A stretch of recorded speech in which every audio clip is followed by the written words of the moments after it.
election upcoming on February 9th, 2021. This event is co-hosted by OU Student Government Association, OK Votes, and the OU College Democrats. My name is Carson Papour. I am a freshman economics and political science major on a pre-law track, and I am from Minneapolis, Minnesota, and I will be doing the Ward 7 debate tonight. I am also a university college representative and the local government liaison for the university. And I'll pass it off to Jake to introduce himself. Awesome. Hi, all. My name is Jake Flaggart. I am a sophomore economics pre-law student here at OU, and I will be moderating the Ward 1 debate. And I'll pass it off to Anna. Hello, everyone. I'm Anna Hayes. I'm a senior economics major, and I'm here in my role as the president of College Democrats tonight, and I'll be mediating for Ward 3 tonight. I'm going to pass it off to Taylor. Hi, all. My name is Taylor Broadbent. I'm the chair of external affairs for the Undergraduate Student Congress at the University of Oklahoma, and I am a sophomore letters and classics major, and I'm so excited you guys are here with us tonight. And I am Foster Hillis. I use he, him as pronouns. I'm a sophomore political science major, and I am the parliamentarian and committee chair of the Congressional Administration Committee in the Undergraduate Student Congress. I am honored to host the Ward 2 debate. And we are super excited to have you all here. We invited all 16 candidates currently running for the 5 wards up for re-election, and we're thrilled that we got 13 of the 16 candidates to participate in tonight's forum. The questions for the forum will be coming from a constituent student question box submitted by the students of the University of Oklahoma. Each candidate will get around 1 minute to respond to each question. And after all candidates get a chance to answer, if there will be further debate, candidates should just speak up and let us know.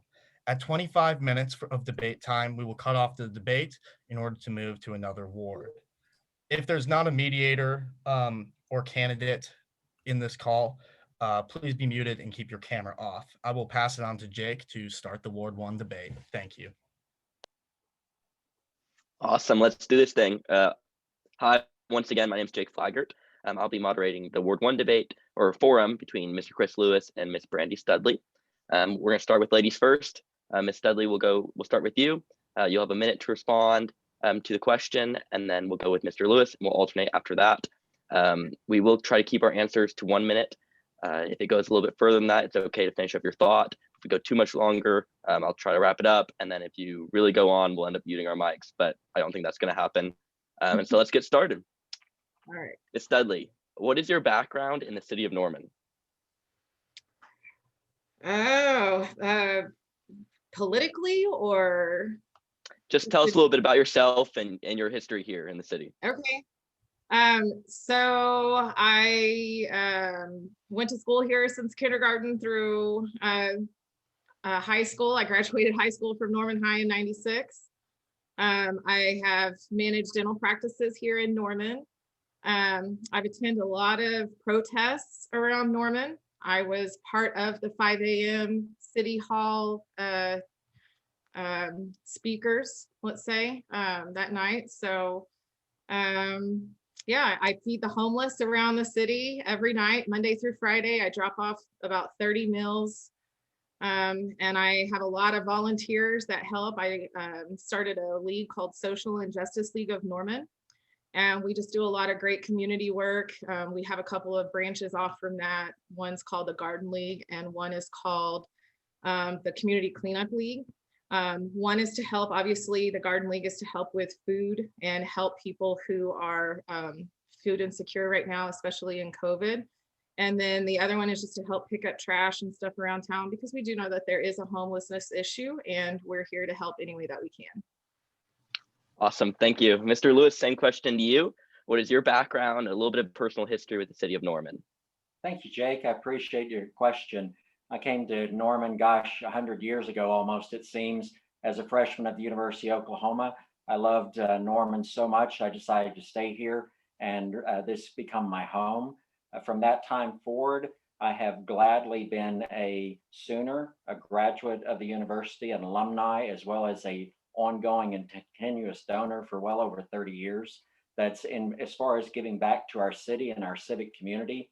I've been on the planning commission for over a decade, volunteering community service back to our city, helping others. And that truly is at the heart of exactly who I am, and that is giving and volunteering. Prior to that, it was many years on the reapportionment committee, and then other things is volunteering, as well as helping students get through the university who may be financially challenged. I've been very privileged to be a donor of the university, but also personally in, gosh, some 20 years, funded over 7 students in order that they can get their education and move forward in life. So very much, Jake, thank you for that question. Thank you, sir. Mr. Lewis, we'll go with you again on the next question. What do you believe is the most pressing issue in Ward 1 currently? The most pressing issue throughout our city right now, and I don't think it's just Ward 1 specific, is to get our fiscal house back in order. I make no apologies that I am an independent, because the parties have become too polarized on both sides. And I am absolutely a fiscal conservative. When FY20, this city is seeing $122 million deficit in a state where you cannot have deficits, and the projected deficit for FY21 is right now standing at $56 million. That is an atrocity to the citizens of the city of Norman. We've got to get our financial house in order if we're to move forward in any ward, Ward 1 specifically, or any of the other ones. Thank you, sir. Ms. Dudley, same question to you. What do you believe is the most pressing issue in your ward, Ward 1, or the city of Norman?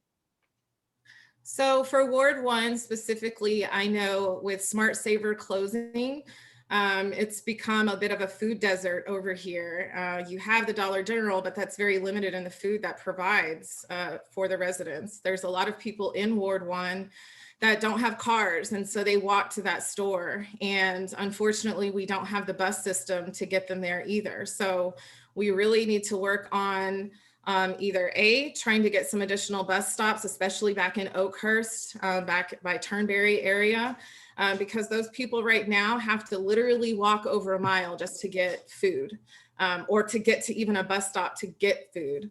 And or we need to really try to work on redeveloping our area over here off of 12th and Alameda, and use what TIFs are actually designed to do, and that's to redevelop underprivileged or underdeveloped areas in any city, not to develop areas that are already filled with money and that are rich and doing well. So we need to just bring some of that money back over here to the east side, redevelop our community, and get some more grocers and businesses in our area. Thank you. And that kind of leads us into our next question. You touched on it a little bit, but we'll give you the opportunity for another minute to speak on it. What do you, Ms. Dudley, plan to do about the food desert currently in Ward 1? What is your first day in office? What would you do to alleviate that issue? I've already actually been trying to work on it just on my own as a concerned citizen. And so I have reached out to city officials and some of our current council members, and they have currently been talking to the property owner of the area to see what we can do and if we can try to entice some other businesses to come back. Personally, I'd like to see a Sprouts over there, because it would be like really good food and healthy food for the community. But that's my goal, is just to find somebody or some business that's a grocer that would like to come over there and again try to redevelop the area through some money from a TIF. Awesome, thank you. Mr. Lewis, same question to you. What do you plan to do about the food desert currently in Ward 1?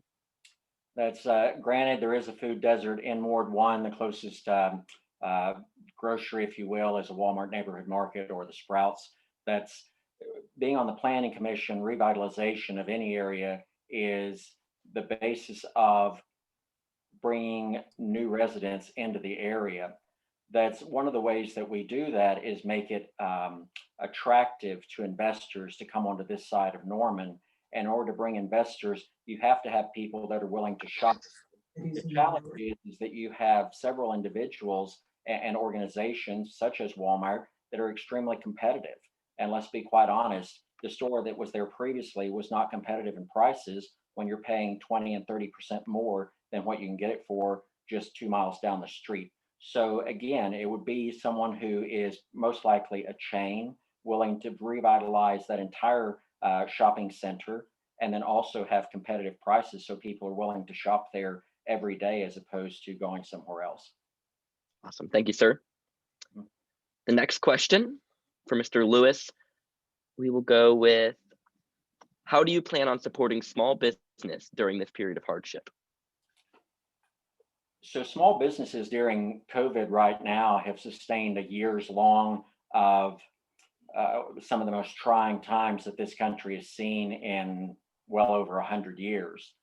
That's how we go about supporting businesses, are appropriating COVID monies appropriately and not misdirecting them into items of personal use. When this current council chooses to use COVID money absolutely against, where it says it cannot be used for already budgeted items, and then chooses to reallocate those millions of dollars into other personal wants that this council has, that is an atrocity. So I want the money that the US government is allowing to keep businesses like several of my friends and family own, to keep them open and have that money go exactly where it's needed to, instead of having it redirected to budgeted items, which absolutely is a violation of the direction of COVID. Thank you, sir. Ms. Dudley, same question to you. How do you plan on supporting small businesses during this hardship? I definitely feel like we need to encourage small businesses to get into some of these empty buildings that we have sitting around Norman. I've talked about this before, so I don't know if it's possible to offer some type of incentive for them to open here in our city. But I also agree with what Chris was saying about the COVID money, like that we should have really, as a city, rethought how that was going to be used. I don't believe that our city council was trying to do anything malicious or for their own personal gain. I think that there's been a lot of stuff going on in Norman where we weren't able to develop the senior center and things like that as quickly as we wanted, the homeless shelter. But the homeless shelter, I feel like, is obviously covered under COVID. But I think if we do get any additional of COVID money, we need to give that back to these small businesses here to help them thrive, and even offer some incentives for small businesses to open, like I said, in some of our buildings that are abandoned right now. Thank you. The next question will also be for you. How are you planning to help alleviate the partisanship that our city is currently facing?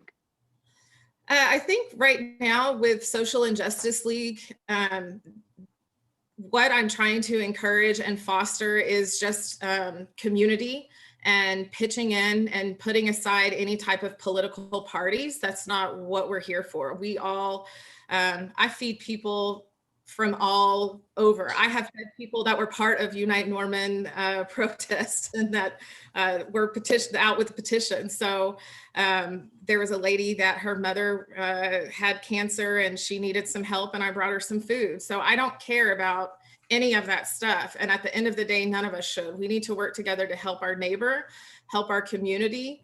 I try to do some Thursday talks on Together We Rise Thursday on my Brandy for Norman webpage, Facebook page. And it's just bringing in other organizations that really do things for Norman to uplift each other and uplift the community. And so I think just really encouraging that kind of behavior and continuing to foster that will encourage our city to come together. Thank you, ma'am. Mr. Lewis, same question to you. How do you plan to alleviate the partisanship that our town is currently and continuously facing? Jake, I appreciate that. It's not only the city of Norman, the state of Oklahoma, but the United States in general. And what is at the root of that? I have thought over and over again, possibly what is causing that, but the polarization again of both parties tearing this country from limb to limb. That's why I said from the beginning that I am a registered independent, because I want to bring everyone together. I know it's been said, but it needs to be said over and over again. We as Americans have more in common than what separates us. And that is what will bring everyone to the table with a willingness to listen, to give input, and to move forward together in lockstep as Americans, as Oklahomans, and as Sooners that live in Norman, Oklahoma. So when you really say it and mean it, then that's how we're going to move forward with this city. And that is absolutely what I will insist as we move forward, is that we all collaborate and work together and stop this pointless partisanship. Thank you, sir. Next question is for you. Do you support the actions of Unite Norman to remove city council members and Mayor Bria Clark? Jake, I will absolutely say that I support the right to democracy. And one of the rights of democracy is recall. And if some citizens in the city, the state, or at the federal level choose to exercise their given right under the Constitution of the United States, I absolutely do support them. Thank you, sir. Ms. Dudley, same question to you. Do you support the actions of Unite Norman to remove city council members and Mayor Bria Clark? So I also support the right of democracy, and these people were elected in. So no, I don't support the recall effort at all. I actually protested the recall effort. So I don't believe in it. I think that it's caused a lot of divisiveness here in Norman. And not only does it cause divisiveness, but if it were supposed to be about democracy and truly wanting to use your right to recall, then you would do it fairly and justly and vouch the signatures that you got and not have duplicate and triplicate of the same signature. So if it were done in the right way, I could kind of understand where you're coming from, Chris, but it wasn't done in the right way at all. And when you pay people to come out to Norman and do these kinds of things in our community and continue to cause this divisiveness, it's just continuing to breed this kind of hate and animosity in our community. I was out recently knocking doors and I had Unite Norman petitioners following behind me, asking for people to sign their petitions. So still in the community, it's just, we can't say that we're gonna try to solve divisiveness if we're still working with that community of Unite Norman to cause divisiveness. And Jake, Thank you, ma'am. Jake, as a very quick rebuttal, I will clarify for the record something that Ms. Studley insinuated was that I was part of Unite Norman. No, what I clearly said, and I will clearly say as the future goes on, I am an absolute supporter of democracy, and recall is a part of democracy, and I support that part. You can't just elect officials without having some type of check and balance against them, and recall is a part of that. So absolutely, I support the recall petition feature of our government. Well, thank you, sir. That actually leads us into our next question, allowing Ms. Dudley to somewhat rebuttal the rebuttal. What organizations are you endorsed by, Ms. Dudley? And organizations do you support similarly? Okay, I am supported by OK-ADAPT. I'm supported by and endorsed by Progressive Independence. I am supported and endorsed by LaShonda Johnson, Finn. So I personally support pretty much any organization that's willing to help build our community and truly, honestly unite us. And so I'm here for the people, and I'm here for equality. And I don't think that that's what Unite Norman's intentions are at all. And so I can tell you who I'm not endorsed by, and that's the FOP or Unite Norman. So yeah. Thank you, ma'am. Mr. Lewis, same question to you. What organizations are you endorsed by, or do you support similarly? Gladly, Jake. I certainly am endorsed, and I'm proud to be endorsed by the Fraternal Order of Police. Without the Norman Police Department, we are a lawless society. And unlike some, I choose not to abolish the police nor defund them in legal or illegal manner. That is what keeps us all safe. And certainly when you have a crisis, you're not going to pick up the phone and call Ghostbusters. You're going to call Norman Police Department, unless of course it's abolished by some.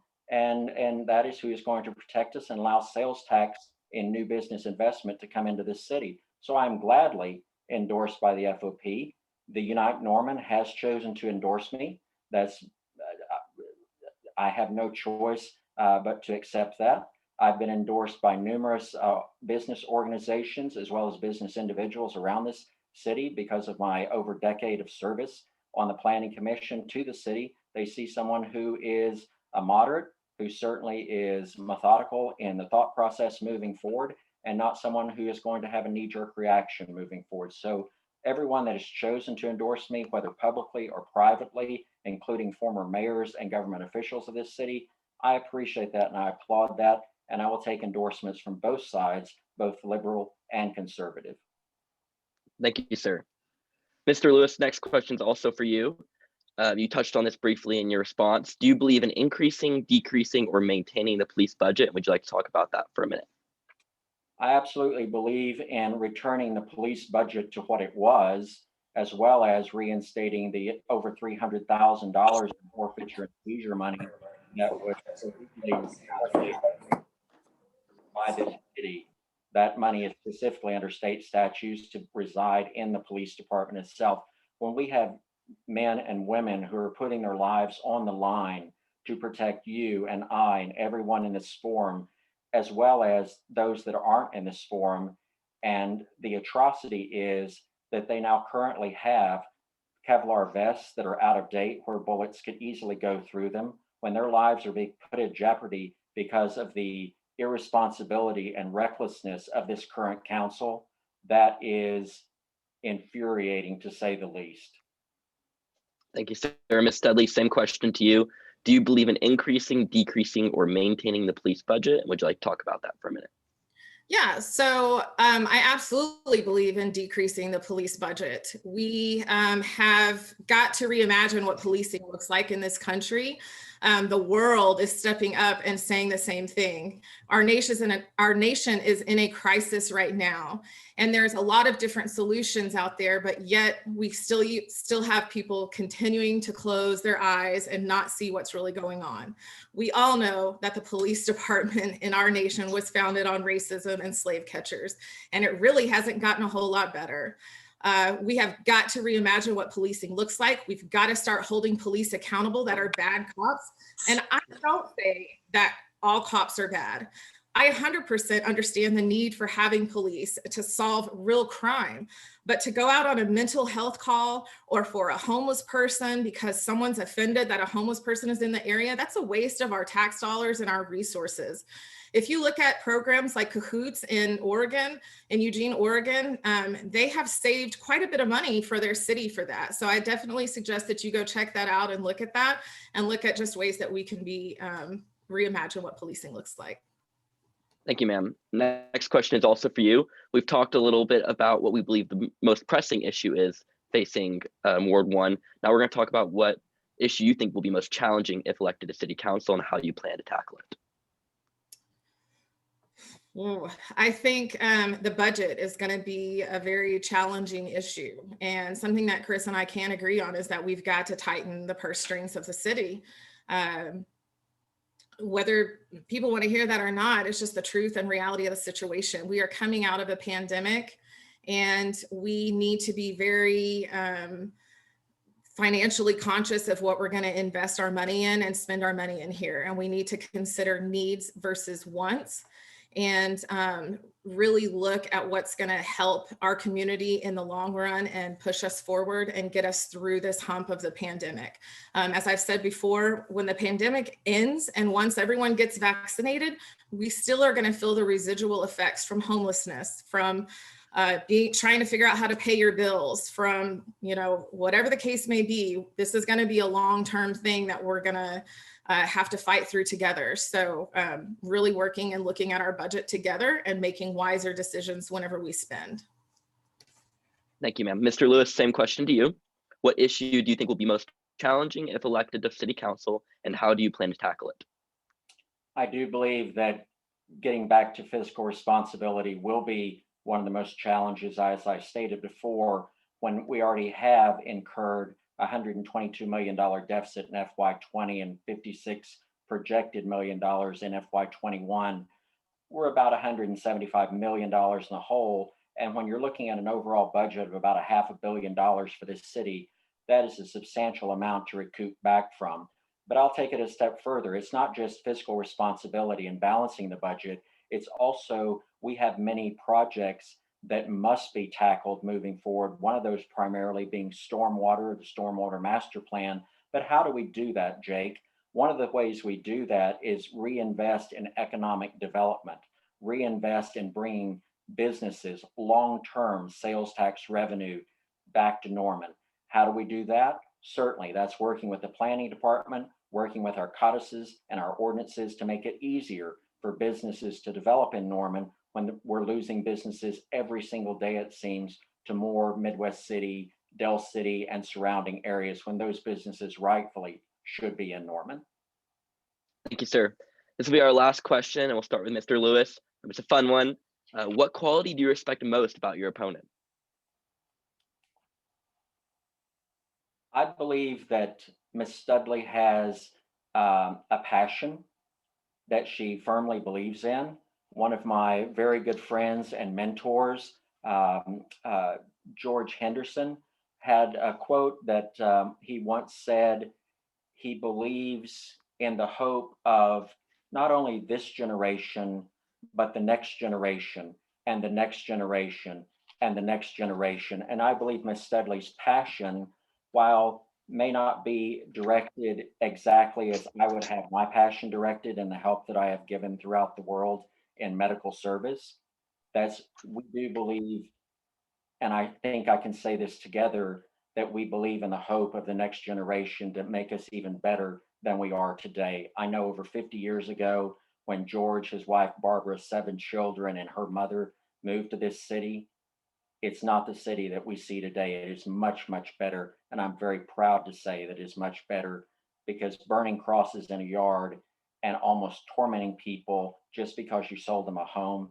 is an atrocity. Thank you, Mr. Lewis. Ms. Studley, last question for you. Same question.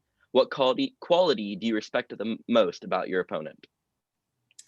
I really respect the fact that he has been on the planning commission and knows kind of the ins and outs of the government that I don't know as far as the city goes.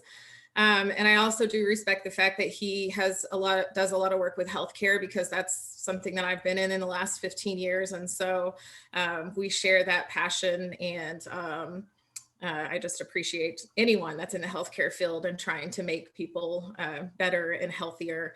And so, yeah. Thank you. Thank you, ma'am.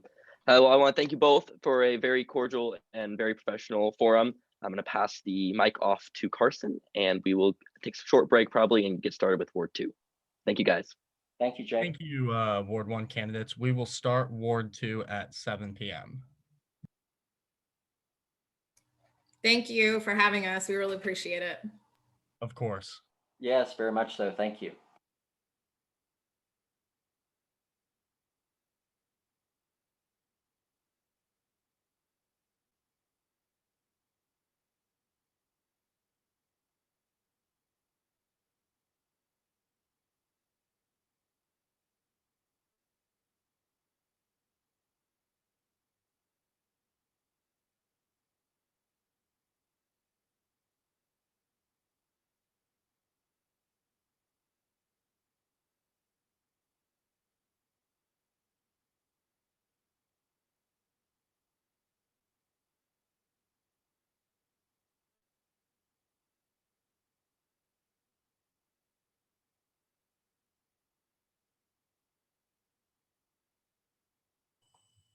Hi all, just a quick reminder, the election is February 9th from 7 to 7. Polls open at 7 a.m., close at 7 p.m. I'm going to drop a link with all the important information about voting here in Norman in the chat. Feel free to check that out. That links to the official Norman website.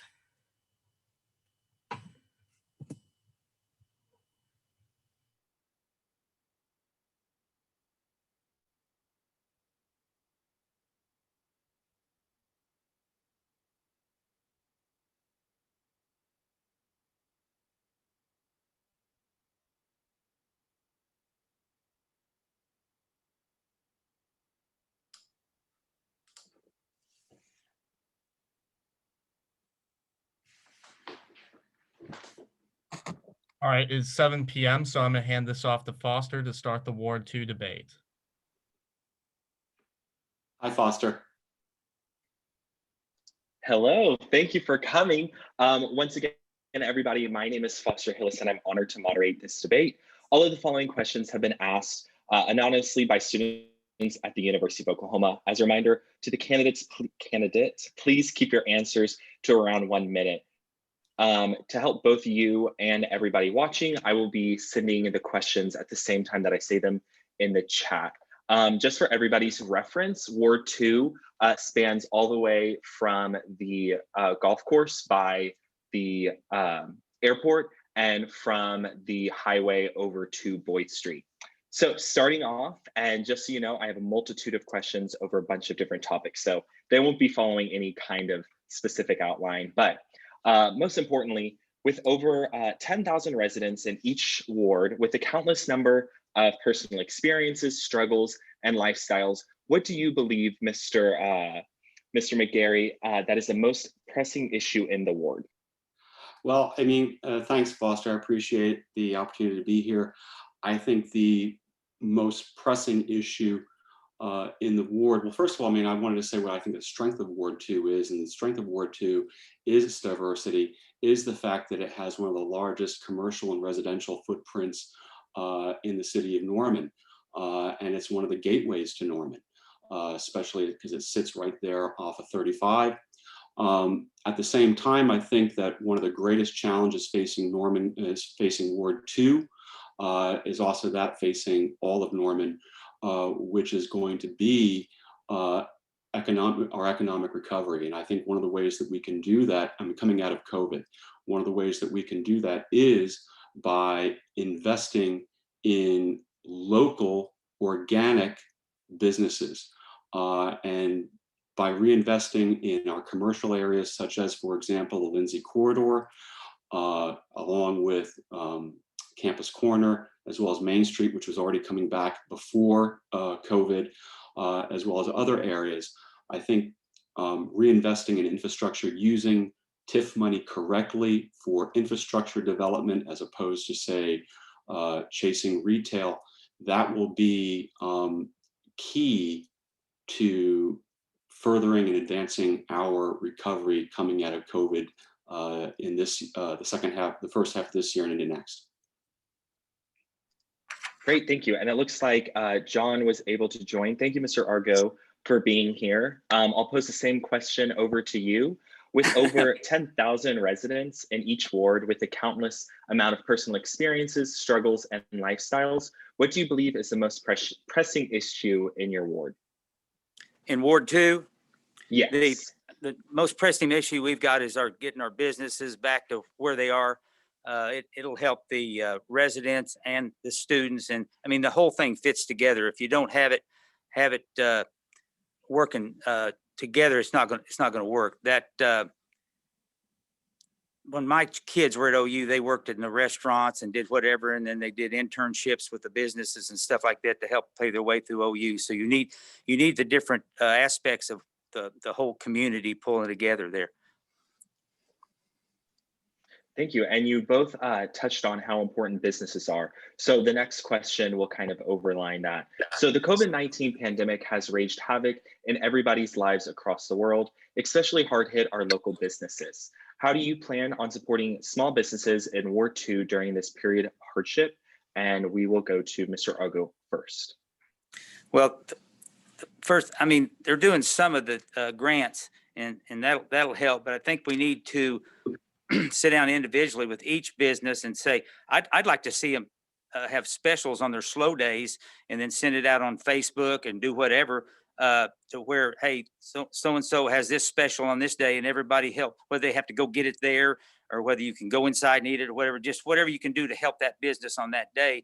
And one of the things I wanted to do was like a taste of Ward 2, where we have all the businesses whenever we can get back open enough to where people can gather to have like in the Homeland parking lot or wherever, have the individual businesses show up and show what they have to offer, just like they have the taste of Norman at the football game. We could have it right there at Ward 2, because there's a lot of people don't know exactly what we have. And we have a lot of restaurants. We have 3 barbecue places in Ward 2, and a lot of people don't know that, so there's a lot we can do, and we just got to sit down and say, what's the best way to help them, and ask them, what would it do to help, and so pitch in is the residents to help the businesses, because we got to have them. If you don't have them, then we can't make it. Thank you. And same question for you, Mr. McGarry. How do you plan on supporting small businesses in Ward 2 during this period of hardship? I think the best way to do that is to work on our infrastructure to give our local businesses the support they need to thrive. And I think one thing that we really need to do, because of, especially when this was happening even before COVID, which was cannibalization of our commercial areas, the Lindsay Corridor, Campus Corner, Main Street, by big box stores and things out on the periphery of our town. And one thing that we can do is to simplify the permitting process. And one thing I think that I would love to see the city of Norman consider, and that I would like to bring up with my colleagues, hopefully one day on city council, would be the opening of a development concierge, as it were, that would simplify the permitting process and make the process far more transparent, so that we could unleash the imaginative, creative minds that are here in Norman, many of whom are at OU right now and who are studying, who want to stay in Norman, who want to make Norman their home. And this also will be something that will attract people to Norman and want to settle down and make Norman a destination. Thank you. And we'll go right back to you. So although the university's main campus is not in your ward specifically, students still live all around Norman. So why should students that attend the University of Oklahoma and reside in your ward vote for you? Well, first of all, we are very close. You're right that Ward 2 is, that OU doesn't really bleed in, as it were, into Ward 2, but Ward 2 does buttress OU, and all you have to do is go right down Lindsay, and there you are. And so there's no way that you could separate Ward 2 from OU. So why is it that students should vote for me? And I think one good reason is that first of all, many students, especially upperclassmen, when they move off of campus, they're renting properties that are in Ward 2. They are passing through Ward 2. They're using our parks. For example, Rotary Park is home to numerous sandlot soccer games every night, even throughout the pandemic. So creating and sustaining a ward that is hospitable, that is home, that is a place where people want to be, I think is in the interest of every student. And one thing that we really want to do, that I want to do, is to facilitate connecting wards to one another through making it more habitable, bike paths, increased bike paths, walking paths. Thank you. Sorry, Foster. No, you're good. You're good. So many ideas. And same question to you, Mr. Argo. Why should students that go to the University of Oklahoma and reside in your ward specifically vote for you? Well,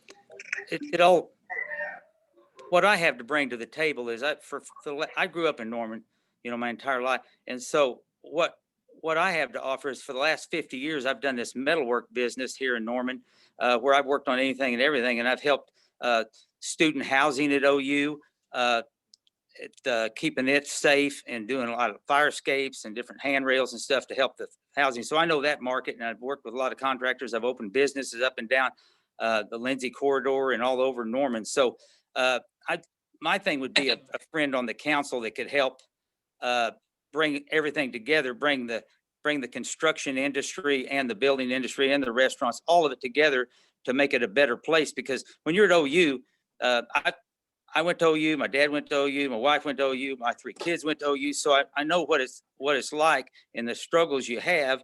And now in the last 45 years, we've been at the St. Thomas More Catholic Church, opening up to the students, and other churches have it too, but it helps make a community for them. So you got to make sure that you put a community that's friendly to the student and answers their needs in all areas. And so my biggest deal is being able to tell the students, we've got your back on Sunday evenings when there is no food to be be out there for you. You can come to the restaurants. We'll make Yeah. sure there's something to help you out.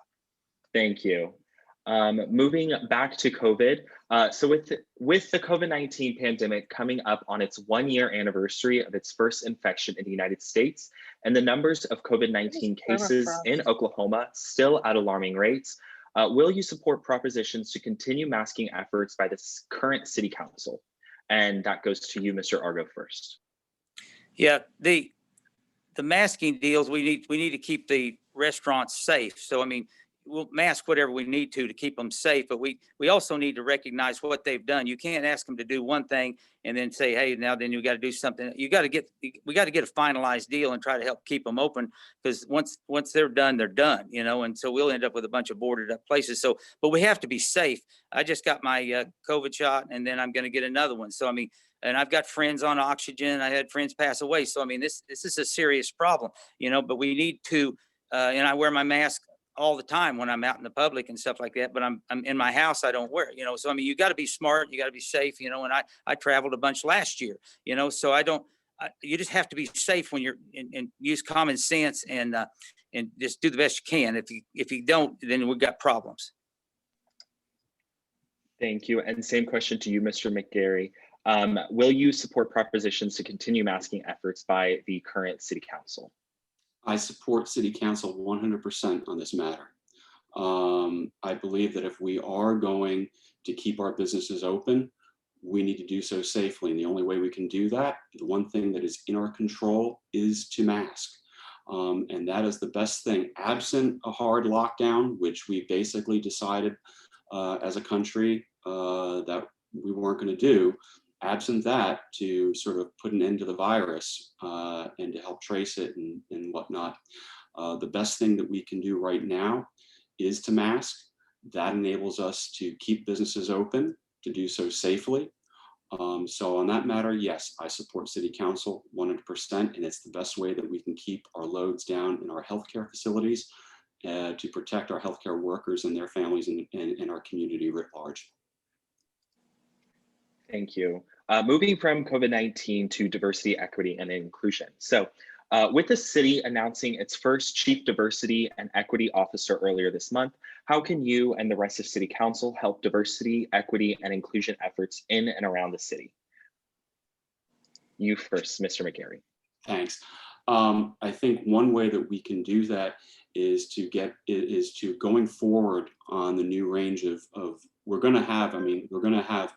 there's going to be a new round of Norman Forward projects.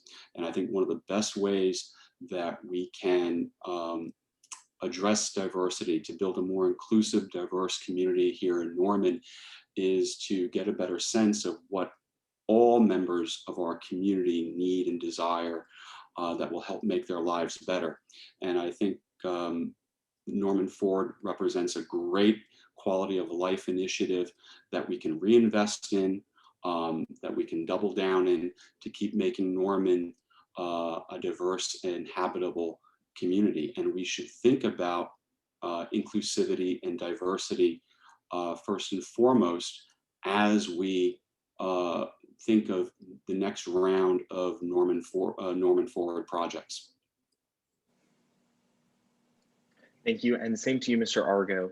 How can you and the rest of the City Council help diversity, equity, and inclusion efforts in and around the city? Well, I'm for all the diversity. That's good, and then the projects that we're doing are good.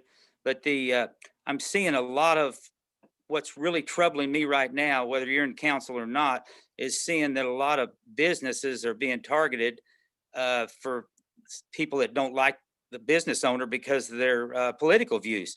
And a lot of these businesses have minorities working for them. So, when you tell that business owner he's not welcome in Norman, Oklahoma, you're telling his workers, minorities, they're not welcome in Oklahoma. So, Norman, Oklahoma. So you can't separate the two. You either, we're either pro-business part of the time, or you're pro-business all the time. And I'm pro-business all the time. If you want to have different political views from me, you can open a business, and I don't care who you have working for you. So I think once you shut a community off and say you can't come to Norman, you're not welcome unless your political views match us, that's not diverse to me. And it's really bothering me lately. And I'd like to see that put a stop to right now. Thank you. Thank you. Continuing on with diversity, equity, and inclusion, the city of Norman, just as recent as the 1960s, was a sundown town. What will you do to mend the racial divides that are still present in Norman? Mr. Argo first. Thank you. Well, first off, I grew up with parents that were 100% inclusive of everybody. I grew up in a household that they treated everybody the same. And my dad, they were compassionate to everybody. And that's what I grew up with my entire life. So I've been in the metalwork business for 50 years, and I've never once looked at somebody and said, what are your political views? What is your race? What is your, religion? I didn't care. I helped people because they needed help. So I think everybody needs to take that from that aspect is if somebody needs help, you help them. And that's all you see is the fact that they need help. And if we can do that, it'll make it a lot better as a town. Thank you. And Mr. McGarry, how will you help mend the racial divides that are still present in the city of Norman? I think one way that we can do that is by supporting many of the initiatives outlined in the subcommittee for inclusivity and diversity. I'm paraphrasing the title of the subcommittee. Their report put forth a number of recommendations for the city to pursue. And one of those was effectively a reckoning with Norman's history as a sundown town that would oblige us as citizens to recognize it and to come to terms with it rather than to paper over it. So I would point everybody first and foremost to that incredible document. And there is a very wise and well thought out recommendation near the end of it that deals specifically with Norman's history as a sundown town and how we can make amends for it. Thank you. And our last question on diversity, equity, and inclusion. After the city council took action to increase the budget for community policing, the city mayor and many city council members were brought petitions of recall by an organization in Norman. Do you support or oppose their recall? Mr. McGarry first. I oppose their recall. There you go. Short and sweet. Thank you. And same question to you, Mr. Argo. Do you support or oppose the recall? Well, it depends on how you use it. It's kind of like the TIF, like Mr. McGarry was talking about. It's a useful tool. And I haven't read the latest stuff lately. They said maybe the recalls are legal or non-legal. So, I mean, I don't know. You got to have accountability. It's just like I told the police when I interviewed with them over there at the FOP meeting. I said, I'm 100% for a strong, well-funded enforcement of law, but I said you got to be accountable to the public you serve, and it's the same way to the council meeting. And I think if you got to have some way, in certain things you just need to be put into a vote. You need to put the TIF to a vote, and other things that are really controversial you need to put to a vote, and then you don't have all this recall. You put it to a vote of the people and let them vote and go on about your way, and who has the most votes, and you go on, because otherwise you're going to keep doing this stuff. And I think it's just dividing the community, and it's just terrible. Thank you.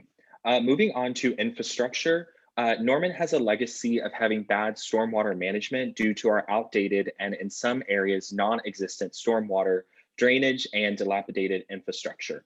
How can you or how will you support efforts to revitalize Norman's streets and drainage? Mr. Argo first. Well, I work with many local businessmen and stuff. And back when Norman was trying to solve the McGee Street flooding, I worked with a local businessman, and he reclaimed 2 properties during that flooding time. And he built stem walls around his that were like 18 to 24 inches tall and kept the flood water out, and then put tanks down in the ground with jet pumps. And he was able to reclaim those properties and make them usable, even though they said he hadn't got their product done yet. So I would find everybody that's had success, and I would get them involved with this and say, what can we do? And just use smart logic and get it done the best way, and just find a way to do it where it doesn't cost a lot of money and fix it.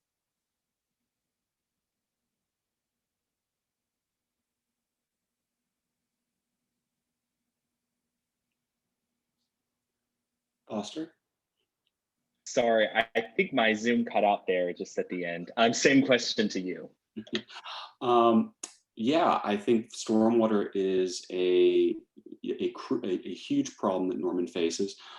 In many ways, our streets are, I'm a big bicyclist and I get more flat tires, especially after moderate to severe rains than I did in any other city that I've lived in throughout the country, in part because we lack the infrastructure to adequately drain our streets. So I think that right there is an opportunity for city reinvestment into stormwater drainage. We have to explore the possibility of a utility. David Perry, for example, had a very good idea of perhaps a very manageable $3 across the board surcharge and rates that would be that citizens would pay, that would be able to offset the costs. It would be very manageable. That's one idea that we can explore. I believe that when we talk about TIFs, a TIF was originally designed for infrastructure, and this is something that we should be using as a tool. Thank you. And as we wrap up, I have one more question, kind of a speed round. What is the biggest reason why voters in your ward should support you, and how can they find more information about you and your campaign? Just because this is a short little question, 30 seconds to both of you. Mr. McGarry first. Okay, to find out more about me and why you should vote for me, go to Matt for Ward 2 2021 exclamation point on my website. And I believe the reason why you should vote for me is because I will listen. We may not always agree 100%, but I will always be a voice for you. And I believe that the ability to communicate with people across the spectrum is going to be necessary for Norman going forward. Thank you. And to close us out, Mr. Argo, what is the biggest reason why voters in your ward should support you, and how can they find out more information about you and your campaign? 30 seconds. As far as finding out, I answered questions for the 411 League of Women Voters. It's online. And then I also have my Argo for Ward 2 on Facebook. But I think my main thing is I'm able to put a voice on the city council to tie everybody together between the construction, the business, and the workers and the residents. Thank you. And that concludes our Ward 2 section of the talk tonight. I want to thank our candidates that showed up, Mr. McGarry and Mr. Argo. Thank you. Thank you, Foster. Thank you very much. Thank you, John. Appreciate you. I'll do better next time on the computer. Good night, everyone. Bye-bye. Thank you, Ward 2 candidates. We will start the Ward 3 debate at 7:25 sharp.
All right, it is 7:25 p.m. So we're going to go ahead and start the Ward 3 debate. I'm going to pass it off to Ms. Anna Hayes to get us started.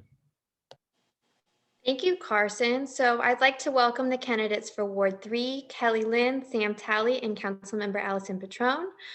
Please remember, if you weren't here when we went over the rules at the beginning, you have 1 minute to initially answer each question. And then if you're interested in further debate, you can go ahead and speak up after everyone's had their chance to answer. And as a reminder, all of these questions were anonymously submitted by students at OU. So to get started, what do you believe is the most pressing issue in Ward 3 or the city of Norman? Let's start with you, Mr. Talley. Oh, you're still muted. Thank you. Sorry. Can you hear me now? Sorry about that. The most pressing issue in Ward 3 or the entire city of Norman is divisiveness. Right now, it's a pretty hot climate. It's a pretty negative climate, and citizenry is pretty upset with city council as a whole, and it's been a pretty tough environment. And so the most important thing is trying to restore some trust and restore some stability with our city government. And that is the most important thing, I think, across this ward that I'm hearing on doorsteps and across this city as a whole, as I'm talking to people as part of this election. Okay, thank you. Let's go to you, Councilmember Petrone. Hello, thank you for hosting this. Last time around, there wasn't a student government one, and I appreciate this. So I would say that the most important issue facing Ward 3 right now is going to be the rebound of this post-COVID economy. Before COVID, we were already in a situation where the haves and have-nots in our city was exacerbated. Now we have reached a true tipping point. It's desperate. So it's incredibly important that we are able to provide services to our at-risk population, as well as help our small businesses and nonprofits to see this through and thrive on the other side. And then I agree with Mr. Talley that there has been a divisive, oh, is that the hand? Does that mean stop? Okay. Yeah, that was your last 5 seconds. Sorry. Oh, I'm sorry. You're all good. And now we'll go to you, Kelly Lynn. Well, good evening. Thank you for having me, and hello to everyone else. I agree the divisiveness of the council and the mayor it's just driven a wedge in this city between people. I know this is a nonpartisan race, but there are differences between values. Excuse me, I have conservative values. I think I'm the only one running with conservative values. And that voice is completely absent from the council right now as is. And those values go to all kinds of issues, such as the defunding the police. That's one of our biggest issues. We have to reallocate money to the police to provide peace for prosperity.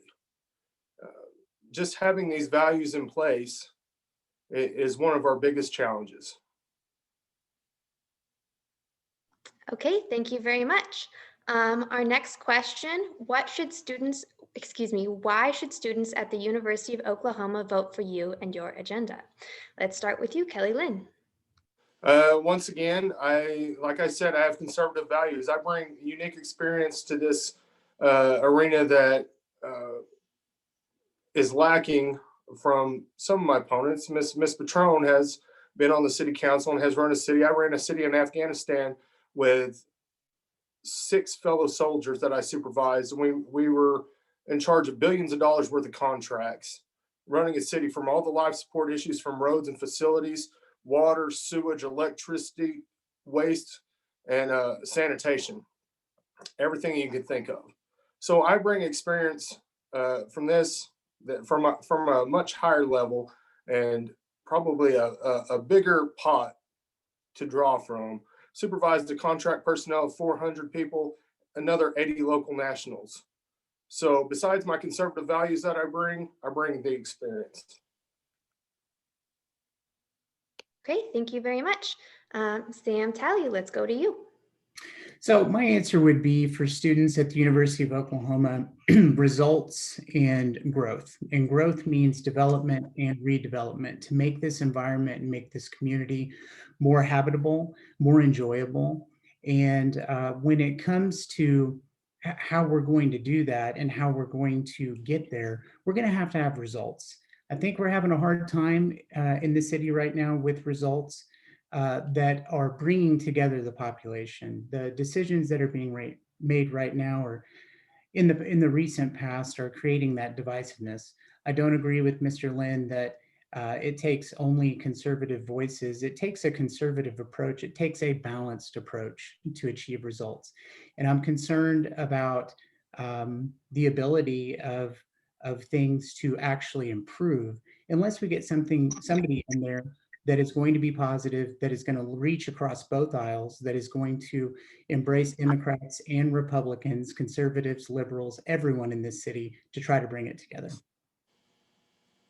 Thank you. And Councilmember Patron, why should students at the University of Oklahoma vote for you and your agenda? Well, first of all, I was one of you all not too long ago. Well, I guess it has been a little while now, but I graduated from OU in 2000, OU College of Law in 03. My husband's also an OU graduate. So I understand the student life, and I'm really excited that students are getting more involved in local government. I'm part of a council that welcomes students into our city hall and uplifts your voices. And I can make that pledge that I will continue to do that. I don't consider you outsiders. I consider you one of us. You are one of our residents. And I appreciate your input. I also would like to go ahead and let you all know that it is a nonpartisan election. So while you might be hearing a lot about different political parties during this talk, we don't have political parties in City Hall. It is nonpartisan. Thank you very much. Okay, our next question. Do you support the actions of Unite Norman to remove city council members and mayor clerk? Let's start with you, Councilmember Patron. I'll let you guess on the answer of that one. So fortunately that whole charade has come to an end, as people learned through the papers. That was a largely fraudulent process, and it was really unfortunate to see so many of my residents have their names forged on a petition to claim speech that was not their own. If you're asking in general the right to recall, sure, but there's got to be safeguards that protect constitutional rights, not flagrantly violate rights, like we saw with the Unite Norman petitions and the Unite Norman effort. We do have candidates that are on this call tonight that are definitely Unite Norman darlings, and it's really been unfortunate how they have torn this city apart at its seams. You want to talk divisiveness, it wasn't divisive until they got here, not at this level. This is something completely different, and short answer, no. Oops. Okay, thank you. Kelly Lynn, let's go to you. Do you support the efforts of Unite Norman in removing city council members and mayor clerk? Absolutely. I'm a proud volunteer for Unite Norman. I gathered those signatures. I made no bones about it. I would put every bit of energy I could into getting the petition signed to recall our current council member, Ms. Patron, and the mayor. I think that she's mischaracterized it completely. The divisiveness came from them. That is what created Unite Norman. That is why people, grassroots efforts, the largest grassroots organization ever in Norman, came together, which is 30% are of a different political affiliation, probably with Ms. Patron, that signed these petitions. And it was not a fraudulent process. It was the process that was given by the city clerk with the forms that she had. And the only thing that happened was a Supreme Court ruling that came down just within the last day or so, said that these forms had to be not what the city had stated by charter, but by state law. There was no wrongdoing on any part on that. That came from the city. So yes, I definitely support that because they created this divisiveness. Thank you. And Sam Talley, do you support the actions of Unite Norman to remove city council members and Mayor Clark? So the first time it was asked, it was the efforts of Unite Norman. And the efforts of Unite Norman was a grassroots effort to support law enforcement in the reduction of police budget issue that came about in June of 2020. And I felt like local law enforcement deserved to be supported during that time with what happened and transpired in that process. If you're going to ask me the second question, Anna, that you asked me, do I support the actions? Recently, I think those actions, and especially targeted towards me, have been pretty negative at times from some, not all. There's a lot of good citizenry involved in Unite Norman that believe strongly in what they're about in the support of law enforcement. I personally do not support recall. I believe in general elections, and I believe that general elections should be the tool utilized by the populace to deal with issues when we're unhappy or frustrated with representation. And so those are my positions. Thank you so much, and sorry for that slight difference in wording. I got a couple questions next to each other, a little mixed up. Oh, Okay, and I appreciated it. Next question, we'll start with you, Mr. Talley. Do you believe in increasing, decreasing, or maintaining the police budget? I think the police budget is on good track, and our city management and our city staff is really, really good. We have a great and conservative city staff who does a good job managing the tax dollars here in Norman. I support an increase of officer pay, and I think that's beginning to be a very common sense stance amongst leadership in the city. And officers here in this community don't usually make as much in some surrounding municipalities in different states. And so we need to figure out how to generate more revenue in this town. And we can certainly do that. We have the base here to do that so that we can take care of our people that are taking care of us. And public safety is one of the core foundational DNA points for this town. Public education and higher education with the university are the others, in my opinion. And we have to be actively supportive of all of those things, but it has to be a safe community for us to be actively supportive. Okay, thank you very much. Kelly Lynn, do you believe in increasing, decreasing, or maintaining the police budget? It definitely needs an increase because we are so low on the patrol to citizen ratio that is the norm. We're way outside of it. Some calls in Ward 5 can take 30 minutes to get to, and the ones patrolling Ward 5 will be pulled into calls on the city. We don't have adequate SROs. We don't have a budget for that. The current council turned down a $500,000 grant that could provided that. And then they turned down a $20,000 grant that could have purchased what we call protective equipment for them. We don't have enough officers on the beat right now, so we could definitely increase it, and we could get their equipment. They have their vests, their bulletproof vests that are outdated and falling apart. There's no doubt that they need more money. We need more officers so we can send them through the academy, fill the positions that are empty right now because we've lost officers. We're the third largest city in the state, and we have the seventh lowest pay, or ranked seventh on pay. Thank you.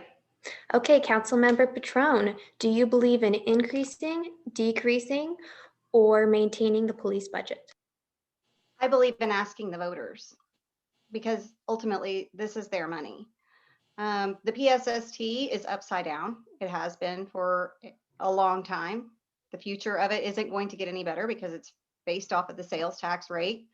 So if the voters want to fully fund, for instance, the SRO program, if the voters want to put our police force on a larger pay scale for their salary sliding benefit scale than what we can currently afford, we should ask the voters for more money. And that's exactly what this council has planned to do. And we've spoken about that many times. PSST, when it was passed, It was one of the closest votes in city history. I think it only passed by something like 130 votes. People are more aware now about policing issues, and I think it's time that we let the voters decide what they want to do with the future of their city. Thank you very much. Okay, our next question. What are your thoughts on the University North Park development, and do you look to see this continue, expand, or diminish? Let's start with Councilmember Patron. UNP North Park development in and of itself is, I don't think, the issue. It's been the TIF associated with the development. That, if you want to talk about the division that occurred within the city prior to Unite Norman, it was with the UNP TIF. And where we've got to go with that is letting TIFs, if we're going to pass those, they need to be passed by the people. Again, this is asking the people, how do you want your public tax dollars to be spent? Do you want them to go to developers and developers only for certain areas? Or do you want to send the question to the people and they say no or yes? Yeah, we like the idea of this project, or no. When you have areas that are getting that kind of extra resource, inevitably you're taking it from someplace else. And that's what happened with UNP TIF. Our ward in particular was decimated by it. At Noble Parkway, Brookhaven Village, we saw massive tenancy rates fall. Thank you. Okay, Kelly Lynn, what are your thoughts on the University North Park development, and do you look to see this continue, expand, or diminish? Well, I agree. There's a difference between just the development and how it shook out with the TIF. And those are things that we can look at, but I'm all about development. These are quality of life issues. Who doesn't want shops, places to go, places to eat? I love going through there. I love some of the restaurants. My wife's more of a Target person than I am, but just having any of that stuff, it's great. I want Norman open for business, and business is a gamble. You bring it in, and you're hoping that you can support yourself by the citizens shopping with you. So risk and reward. Let people do it. Let's bring it all. Thank you very much.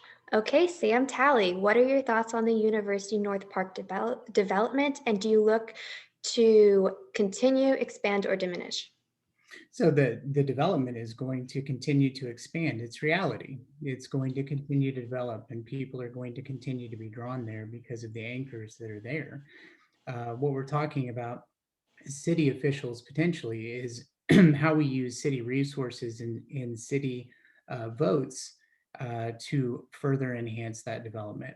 And it really just starts with partnership and teamwork.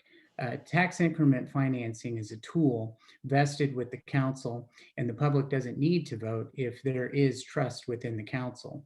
If the public needs to vote, that's a charter review and things of that nature and changes there, and we can deal with that.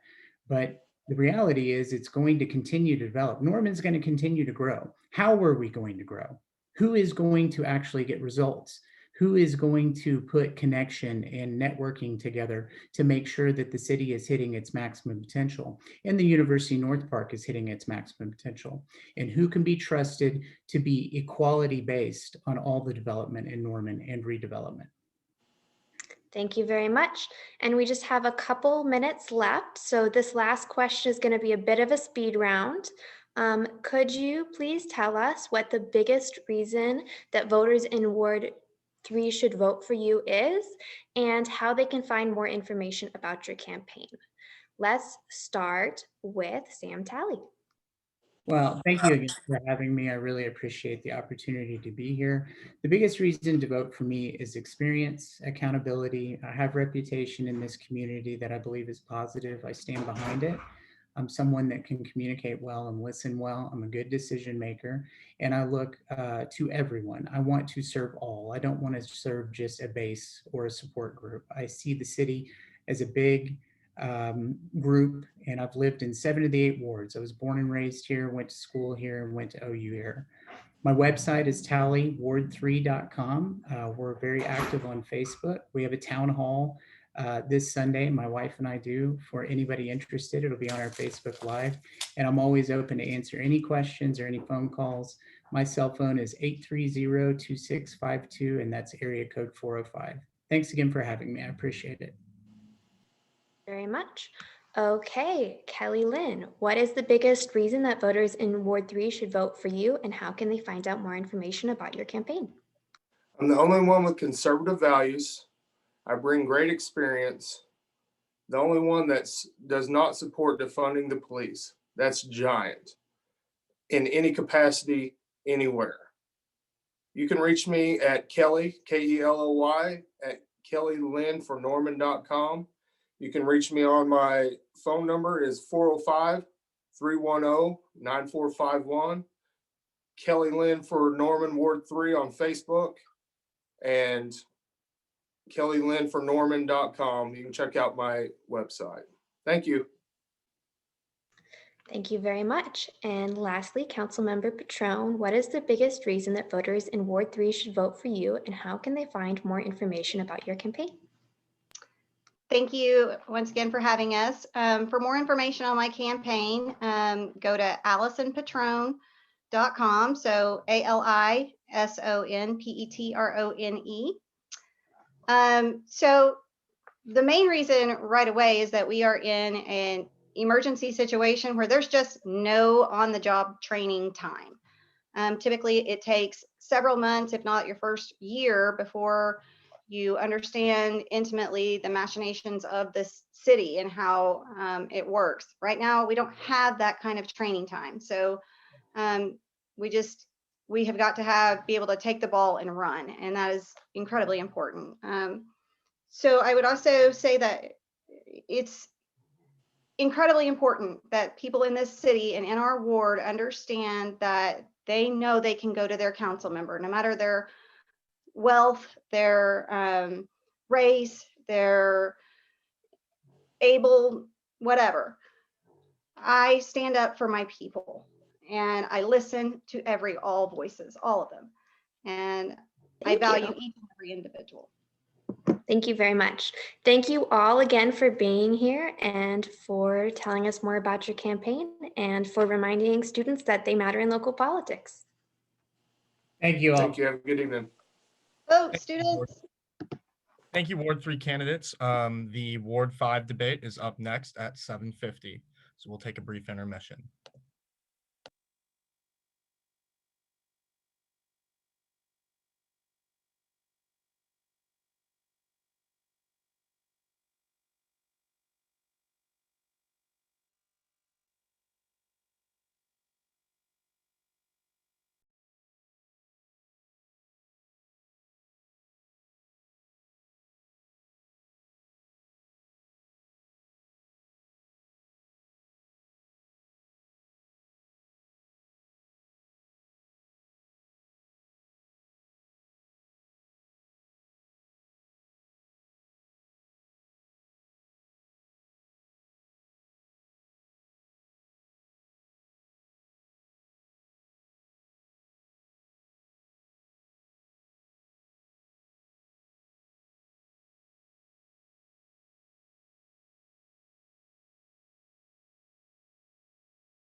All right, it is currently 7:50, so we will be starting the Ward 5 debate. I'm going to pass it off to Taylor Broadbent. Thank you all so much for being here tonight, Mr. Nash, Mr. Davison, and Mr. Tortorello. I appreciate your time and appreciate you all coming to speak with our students. So each question is you're each going to get a minute to respond. After that minute response, I'm going to go to the next candidates. Once all candidates have responded, you can speak up if you would like to rebut any of their responses. So our first question tonight is going to be, what is your history in the city of Norman? And I'm going to pitch that one to Mr. Nash. Thank you.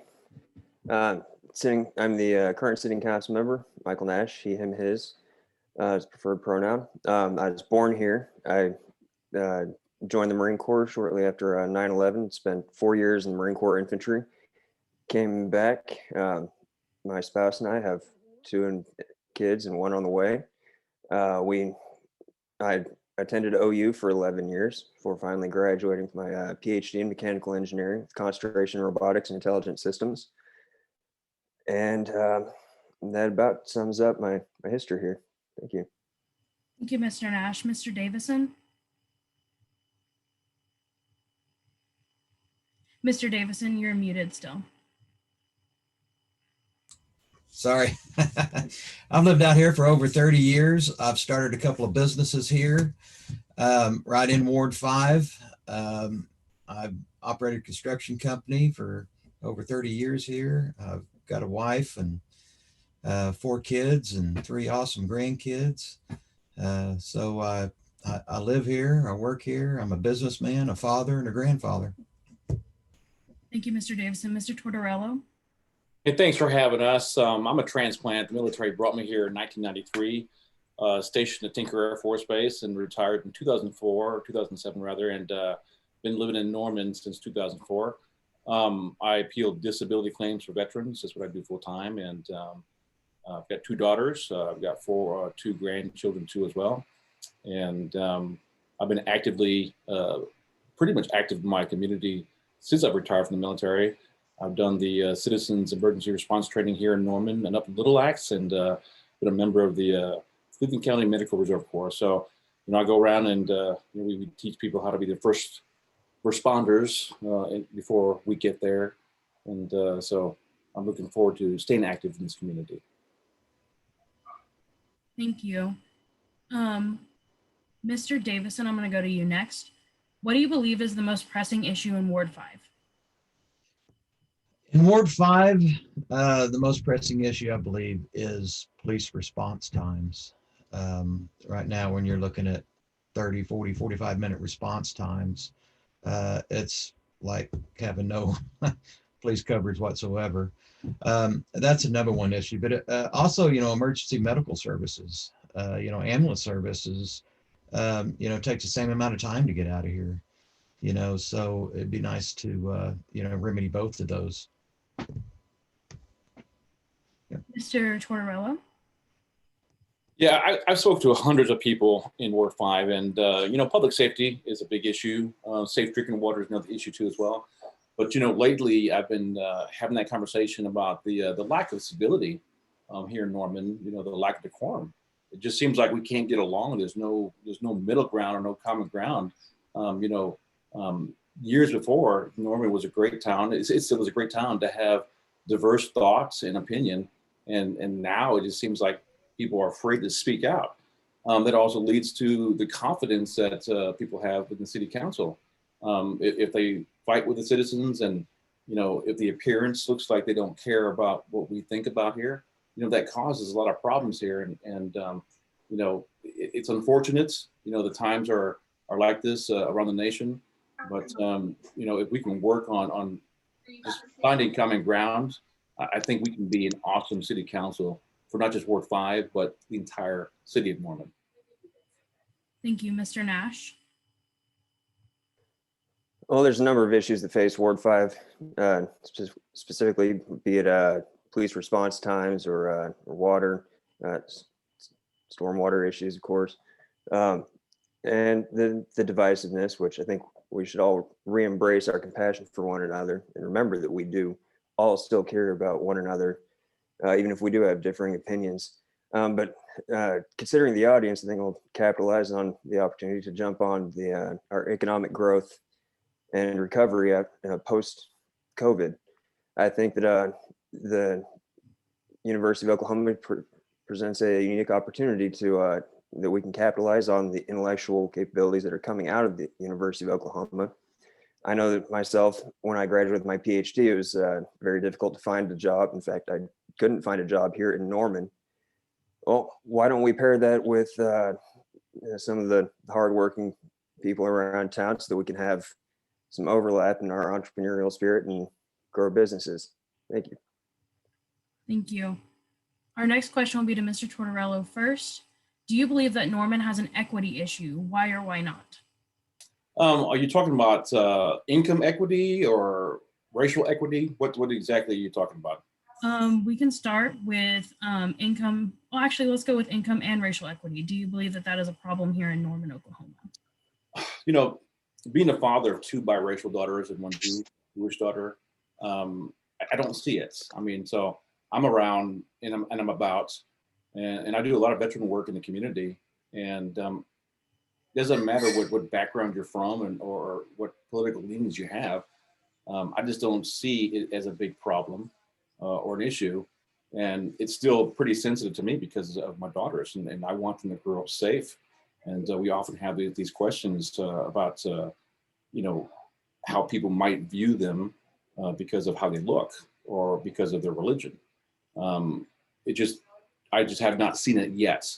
But as far as income inequality, you know, we're going to have the same in every city. It's the same here. It's going to be the same in Oklahoma City. It's going to be the same anywhere in the nation. You're going to have the high level. You're going to have the majority that are middle income, and then of course you're going to have the low income. And I think Norman does a great job at getting people to work together and addressing those issues. Thank you. Mr. Nash, same question to you. Do you believe that Norman has an equity issue? Unfortunately, yes. I think it's systemic across the country. With inequity and any kind of divisiveness, there's 2 sides of this. And the people on that are disparaged, we need to be able to acknowledge that there's a problem here. Black Lives Matter highlighted that fact that there is a problem. It wasn't saying that it's our fault, like any individual's fault. It's that there's a problem within the system that we need to address. The little things, you know, and we can all get behind just doing little things, like even just announcing pronouns to embrace the, you know, to encourage people to embrace their differences. These are little things that can go a long way to start to mend these problems within our system. Thank you, Mr. Nash. Mr. Davison? I believe there is. I mean, I know I don't myself, I don't experience it. And I know many of us don't really see it. But, you know, the important thing is there are people here that do feel they're disparaged against. So they are experiencing it. And I think it's important to be able to recognize that, even though it's not my problem, it is their problem, and we should be able to sit down and find common ground and address those issues. Absolutely. Thank you. This next question will go to Mr. Nash first. Students live all around the city of Norman, including in Ward 5. Why should students at the University of Oklahoma vote for you and your agenda? There's a ton of students that live in an apartment complex just south of Cedar Lane, right next to one of our 5 glorious Walmarts. And, you know, the students at OU, they should realize that I'll be an advocate for them. I don't want them out of Norman. I want to focus on retention of the students at OU. When they graduate, I don't want them moving to Dallas because there's other jobs there. I want them to create jobs here. And I'll do whatever I can to make them feel at home here, as though this will be their forever home. Thank you, Mr. Nash. Mr. Davison? Well, I feel, you know, my experience of, you know, being a contractor, working on infrastructure projects and dealing with municipalities all over the state and in other states, even with the government, I've been on the other side of the table. I know what it's like to be an employer, a taxpayer, and you know my being involved in this. I'm just a guy from Ward 5. I've got no backing from any of the other political groups or no outside influences whatsoever. So my goal is to be solely focused on the people of Ward 5 and, you know, doing what's best for the city. And, you know, becoming a business friendly environment. And like Mr. Nash was saying about retention of our students, you know, I think it's important that we, you know, not just bring retail businesses to Norman, but more career oriented businesses to Norman. Because, you know, we've got the employees graduating every year. You know, they might as well have a place to go to right when they graduate. So Thank you. Mr. Tortorello, same question to you. That's a great question. You know, my oldest daughter has lived in those apartments next to OU, and you know, I want to make Norman a regional draw for everybody. We want to have that reputation of having, you know, the best quality of life. We want to have that reputation where young professionals and young families can come and establish family roots. Right? That's all we ask for. And you know, I will do everything to bring in small business and to move the Norman Forward projects forward, get them funded. And, you know, I think it benefits not just Ward 5, but all the wards in all of Norman to have this destination that, you know, the small business, they talk about the big box stores and selective small business, but we have a great technology corridor here at the University of Oklahoma. And this is what brings a draw to Oklahoma, to Norman, is what we have here. And if we can increase that, the public awareness of what we have here and bring in more business like that, I mean, those graduates don't have to go to Dallas or Oklahoma City or Tulsa. They can just stay here. And so I will work with the council and Norman businesses to make sure that happens. Thank you. Mr. Davison, this next question goes to you first. How do you plan on supporting small businesses during this period of hardship? well, that's a good question. I think most importantly to help recover, you know, from all these shutdowns and restrictions from COVID.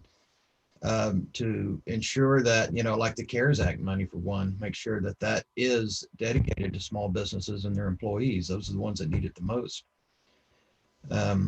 And then, you know, being a more business friendly environment, you know, recruiting businesses, focusing on, you know, the downtown area and helping restore the growth of small business down there. I think it's very important. Thank you, Mr. Davison. Mr. Tortorello, same question to you. Would you mind repeating that, please? I'm sorry. Yes. How do you plan on supporting small businesses during this period of hardship? You know, we need to, again, it goes back to having infrastructure available for people to come to Norman and having an attitude that when they come talk and come investigate and look at the area before deciding to come here, that they have a good feeling about the city government and the people and the available workforce. And like I said, OU, you guys have a tremendous pipeline of just talented and smart people that, you know, I would like to go ahead and showcase this to everybody around the nation. You know, come see what we got here. Look at what we got going on down here. And, you know, if they can come by here and the infrastructure is in place and, you know, the disposable income is there to bring in other workers, this is how we support small business. Ordinances here, you know, they say that we have the highest cost. I think relative to other cities around us, it may be different a little bit in different areas here, but I think overall, you know, we can work through those ordinances and work with the Chamber of Commerce because the number one goal is not just to bring people here, but to increase the sales tax revenue. Thank you. Mr. Nash, same question to you. Oh, during this period of hardship, during these COVID days, you know, I've voted to approve $3 million to Small Business Relief Program, and I think, you know, when it comes to like mask mandates, I've voted to approve those, and I'll continue to go forward. But that's with the communications with the business owners themselves to get an idea so that we know what the impact is going to be on their business, so we can strike that balance between safety and necessity. As much as COVID can kill people, so can not being able to pay your bills or your health insurance premiums. We need to be as safe as we can. We need to be able to communicate as closely as possible with the small business owners to determine what effects we on the council will have with the policies that we approve. And we need to be aware of all sides of the table, whatever we, with everything that we do. And you know, God willing, we'll get through this time with as little hardship as necessary. Thank you, Mr. Nash. The next question, I'm going to start with Mr. Tortorello. Do you support the actions of Unite Norman to remove city council members and Mayor Clark? You know, in the military, we have a comment. We have a saying. You know, to reach out and touch somebody, we want to get their attention. And Unite Norman was formed because you know, basically we want to support the police. You know, whether you disagree with the funding issue, up or down, we felt a lot of us felt that the way that it was handled, the optics, looks like we were penalizing Norman Police Department. And so, you know, I wholly support Unite Norman 100%. You know, this was a grassroots effort. We got people together, we got them involved in the civics of Norman. And for the most part, it helped a lot of people. So, you know, anytime you have an organization that wakes people up and to look at the civics, I think it's a good thing. So I support them. Thank you, Mr. Tortorello. Mr. Nash, same question to you. Do you support the actions of Unite Norman to remove city council members and Mayor Clark? One thing I can't quite get, when I was in the Marine Corps, when we said reach out and touch somebody, it wasn't, it was with different purposes in mind than I think what Mr. Tortorello is talking about. But anyways, I support that the people saw that there was a problem. They cared enough about their community to do something about the problem. I do not support the way that their leadership has exacerbated the problem and has stirred up the emotion within the people to make it into something beyond what it actually was.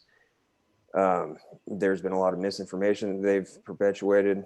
When I say they, I mean the leadership. I don't mean the people that supported it. My own mother signed the petitions. My in-laws signed it. And these are people that care about the town. The members are good people, and I do support the democratic process. Thank you, Mr. Nash. Mr. Davison, same question to you. Sure. You know, I did it first. And I signed a recall petition. I felt like our voices weren't being heard and that the council as a whole, mostly our representative here, was moving and acting in a completely different direction than what's the best interest of our ward. Everybody was more concerned about national politics. Unfortunately, right after that, it's becoming apparently clear that, you know, there's a lot of misinformation being used to keep emotions stirred up in people to keep the support going.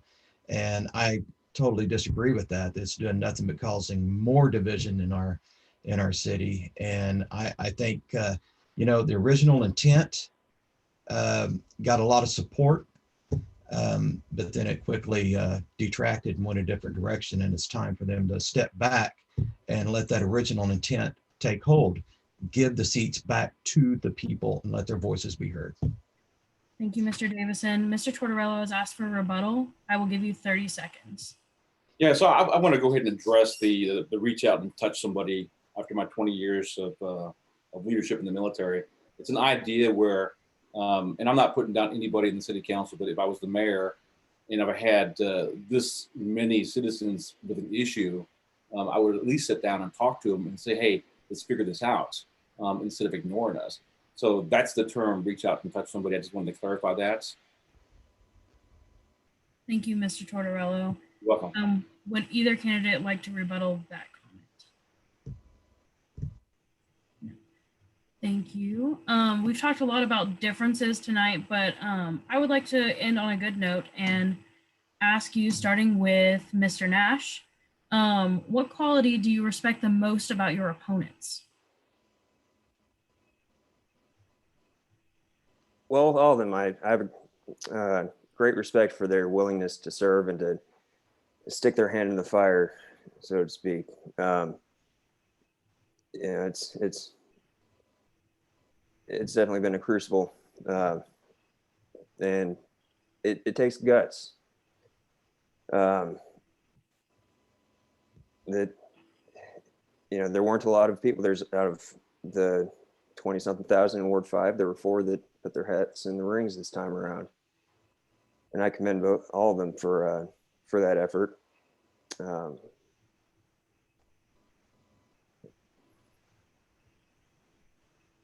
Thank you, Mr. Nash. Mr. Davison, what do you respect the most about your opponents?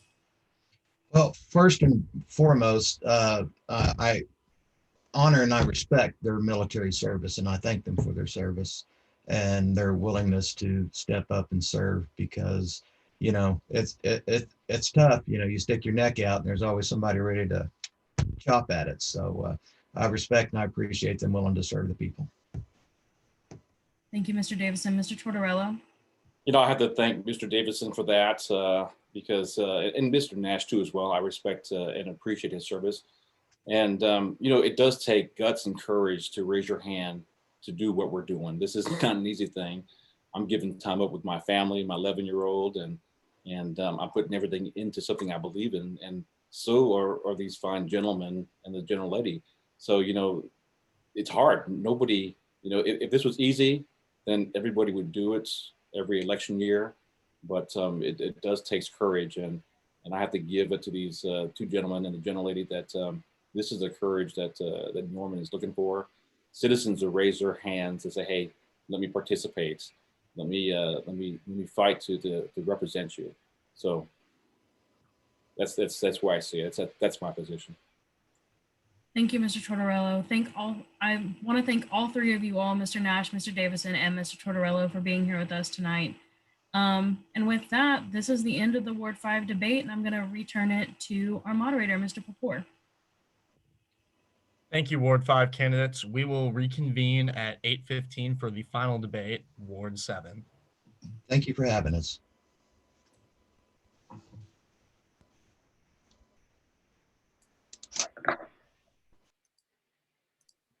It's now Ward 6.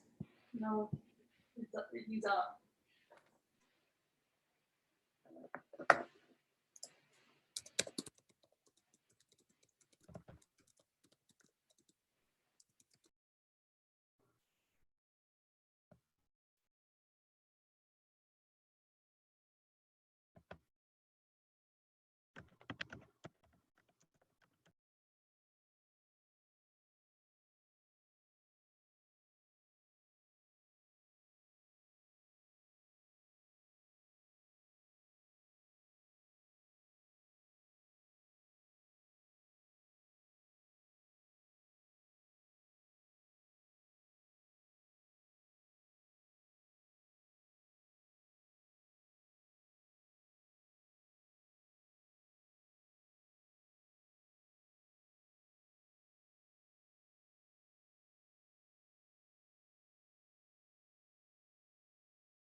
The host.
All right, it is 8:15 and we are going to start our final debate of the night, Ward 7, which fittingly holds the University of Oklahoma. I'm Carson Papour, and I would like to welcome council members Stephen Tyler Holman, candidates Monica Marsh, and Christopher Jordan. Christopher's video is not working. For some reason, he doesn't have that permission. Let me take a look at that for you.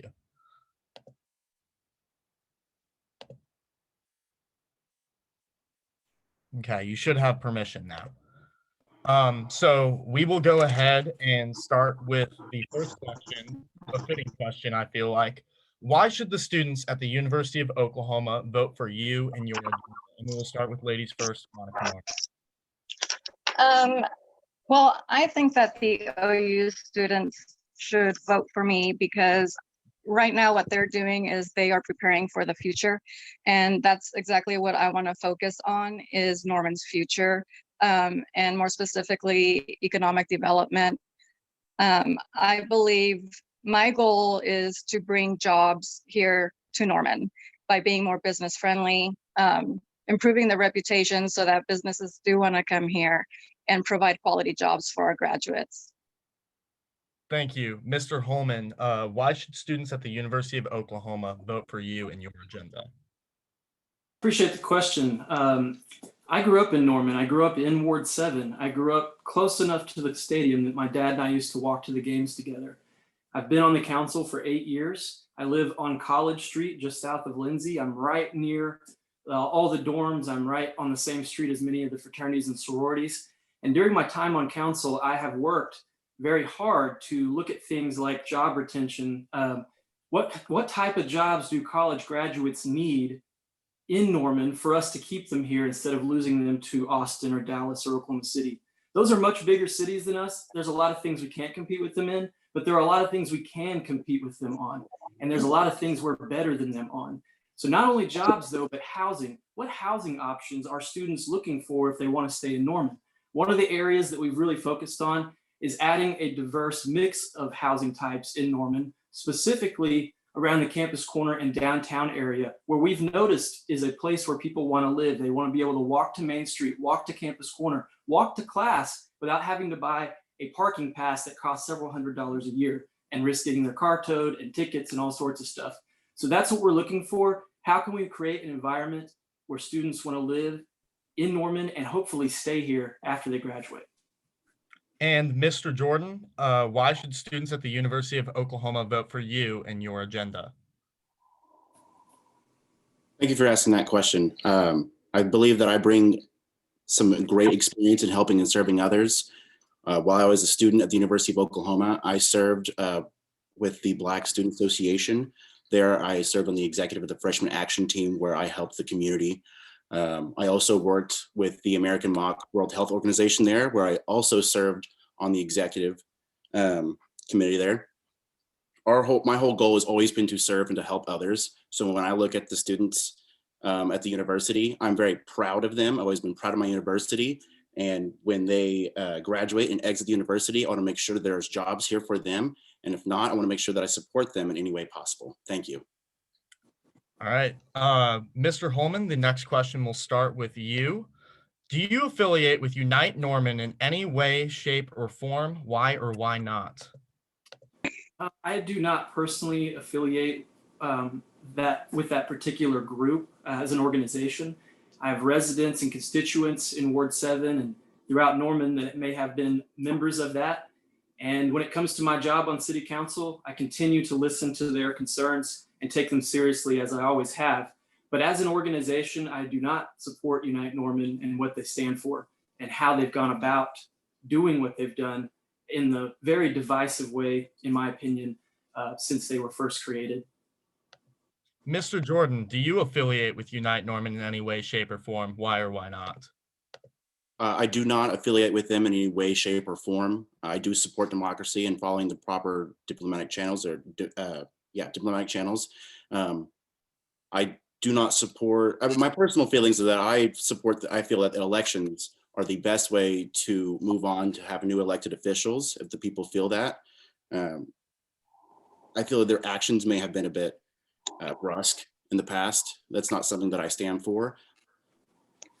I think that their vision is something that I can't get behind entirely. I do support Black lives, and that's something that we had a disagreements with, but that's okay. Disagreements happen, and I fully support civil discourse here in our city. Thank you.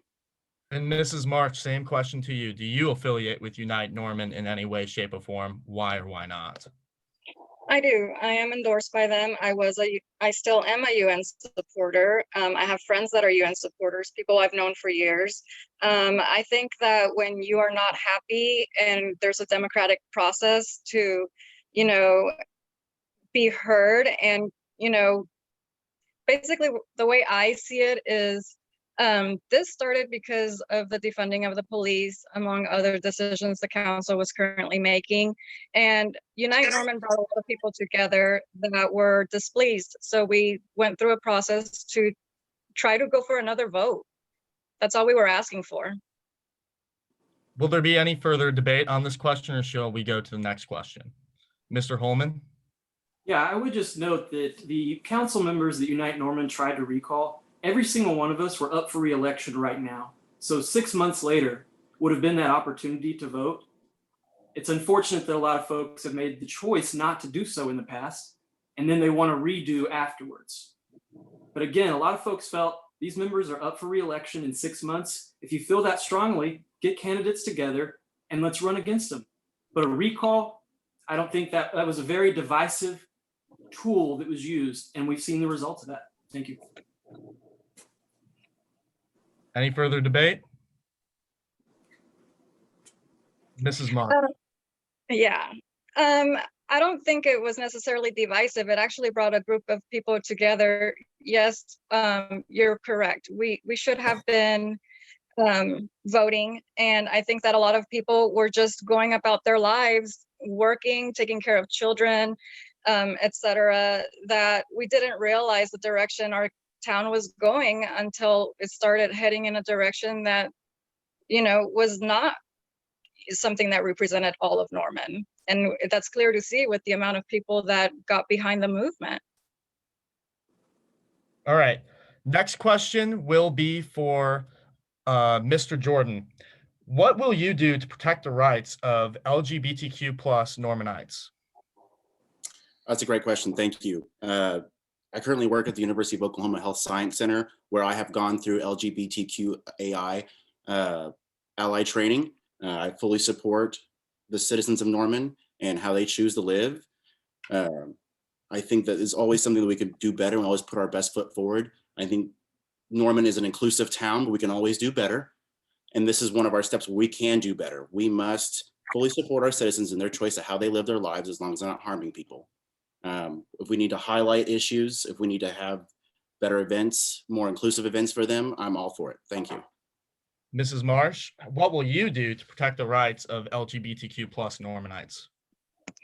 This is a question that I would have to basically reach out and see what their needs are. I think everyone should have a voice here in Norman, and everyone should feel comfortable being able to express that voice. And I wouldn't want anything less for them. And Mr. Holman, what would you do to protect the rights of LGBTQ plus Normanites? Well, what I have done since I've been on council, even before when I was just a citizen advocate, was always have supported recognizing the History Month. I was on the council. I was attending the council in 2011 when the council first passed a proclamation recognizing it. There was a group of citizens that did not appreciate it, did appreciate that action, and kind of rose up against it. And the council did not renew that proclamation for a couple more years. When I got on council, we renewed that proclamation. We've done so every year. And I've also made a point that I march in the P Flag Parade every year down on Main Street. And I believe the same thing, that we have to be open at City Hall. We have to be welcoming of everybody in our community that has an opinion and wants to have a voice. And we need to make sure that our city government is accessible and equitable for everybody. Mrs. Marsh, do you believe Norman has an equity issue? Why or why not? As a minority, personally, I don't think so for me personally, but I'm not going to speak for anyone else. I don't know everyone's experiences. If there is an issue, if we are being discriminatory, then that does need to be addressed. That's not something that should be tolerated. You know, we're in 2021. I mean, that shouldn't even be an issue now. Mr. Jordan, do you believe Norman has an equity issue? Why or why not? I think most communities have an equity issue. I think when we look at Norman, that's not to be excluded. However, Norman is an inclusive community, and we do work to better ourselves in that manner. I think we're making steps in the right direction.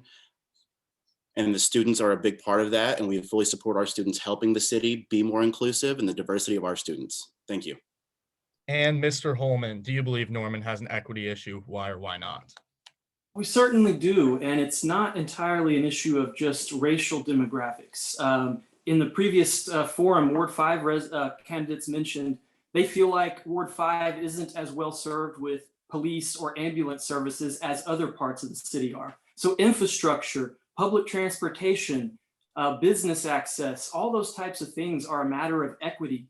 And for as long as I've lived in Norman and grown up here, many folks, especially on the east side of town, have felt that other parts of town have received investment and infrastructure and services, and they haven't.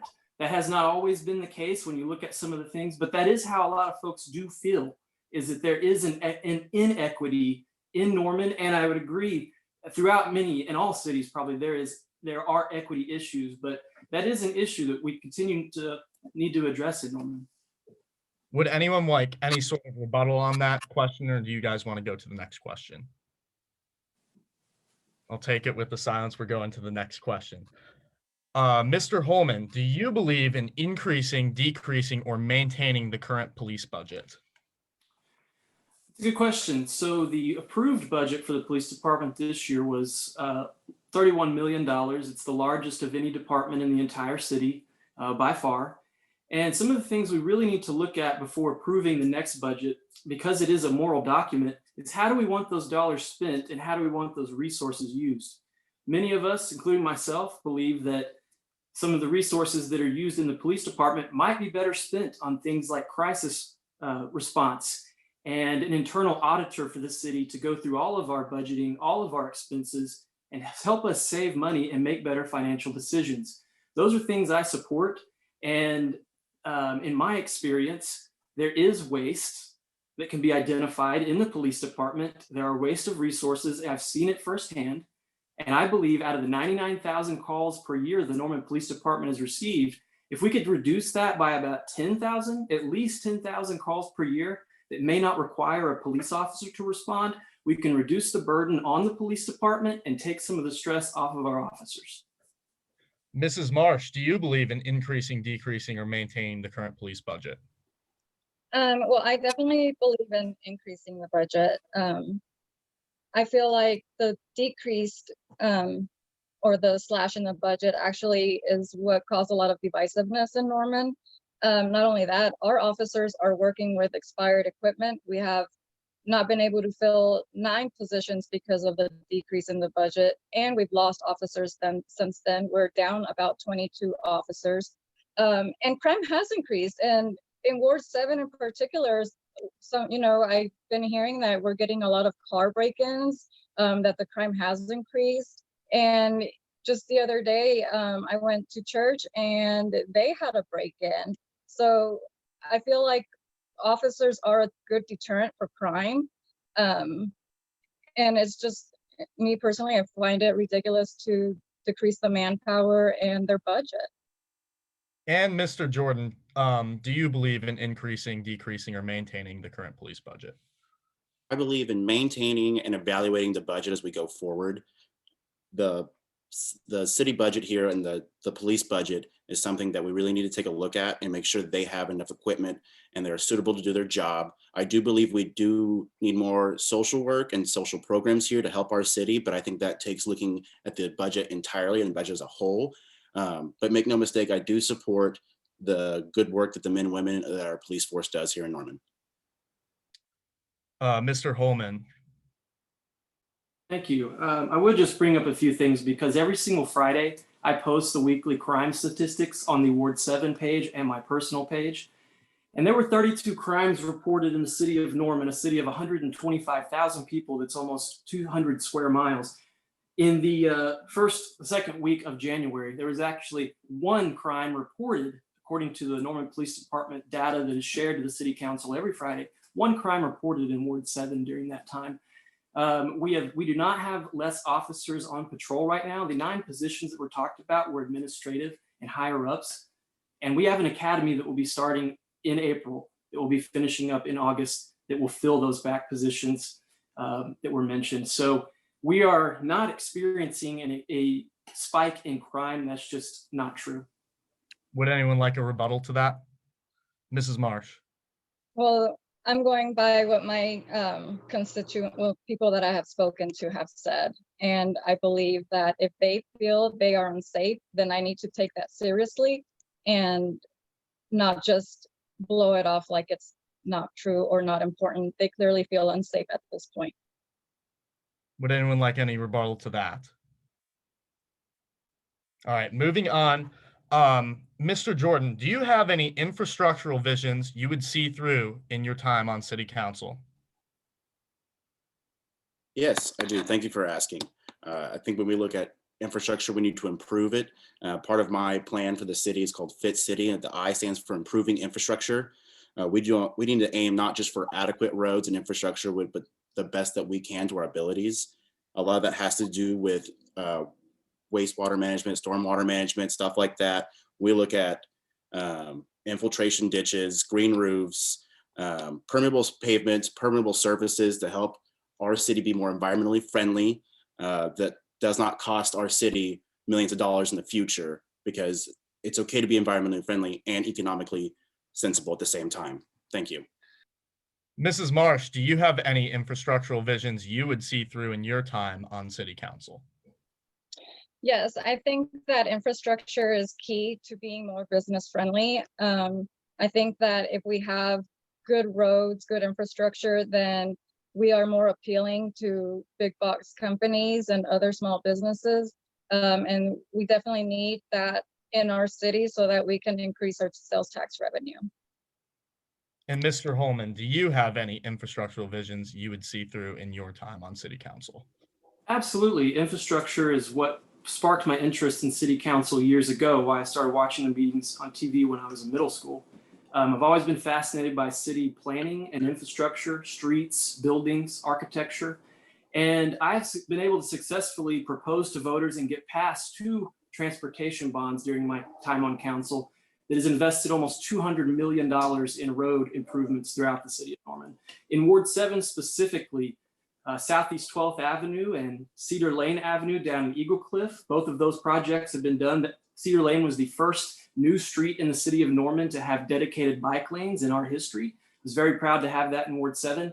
Most recently, I was able to advocate for and get put on a ballot and approved by voters to improve Jenkins Avenue from Lindsay Street down south to Lloyd Noble Center, Lindsay Street from Pickard over to Jenkins, and also Constitution from Jenkins to the Roa tracks. All of those are going to be improved. They're going to have bike lanes. They're going to have multimodal pedestrian paths on both sides, new lighting, and make it a lot easier too for traffic. And so that, as far as road infrastructure, and then stormwater infrastructure is a big issue as well. One of the things we're able to do is combine stormwater infrastructure with road improvement projects all in one. We're able to address 2 issues at the same time and not have to ask voters for additional funding to address them separately. Mrs. Marsh, how are you going to alleviate the partisanship that our town is currently and continuously facing? Like, what do you mean? The partisanship that's the town is facing. Obviously, over the last few months, we've seen a great party divide in Norman. Yeah, so that divisiveness, I feel like the us against them is never going to get us anywhere, unfortunately. We can't keep that mindset. We need to change our attitude.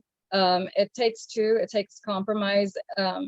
We need people in the council that are not leaning far one side or the other. because you can say that you're not supposed to, it's not a political affiliation thing, but at the end of the day, people do lean one way or the other. And we need people in there that, in spite of those values, we are willing to compromise for the better of Norman, instead of just kind of, trying to shove your beliefs down other people's throat. Obviously, that's not working. It's causing issues. It's what sparked a lot of problems right now. So we need people that a more balanced council is where I would say would alleviate the issue. Mr. Jordan, how are you going to alleviate the partisanship that our town is currently and continuously facing? I think one of the biggest things that I'm trying to bring back is the value of inclusiveness to Norman. I'm one of the few candidates here in Norman that's willing to reach across the aisle on both sides. I don't wear my political affiliation on my sleeve by any means. We are not backed by any political group. We want to help everybody, no matter who they are or their creed. We must learn to live together as brothers or perish together as fools, in the words of MLK. Thank you.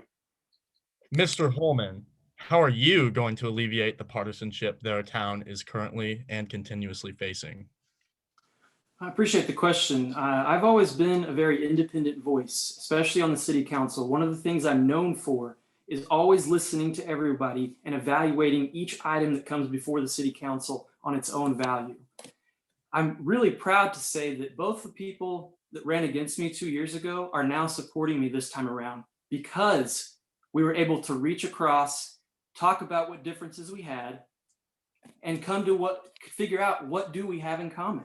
And I've been able to earn their trust due to that. That's something I've always been prideful for in my city council role. And what I've always believed my job is to do is to listen to everybody. If anybody in my ward contacts me, calls me, stops by the Friendly Market to see me, and wants to talk to me about a city issue that's going on and give me their opinion, I have always listened. And my record and my time on council has really reflected that, based on the support of people that I've earned over the years. And the final question for tonight, starting with Mr. Jordan, what quality do you respect the most about your opponents?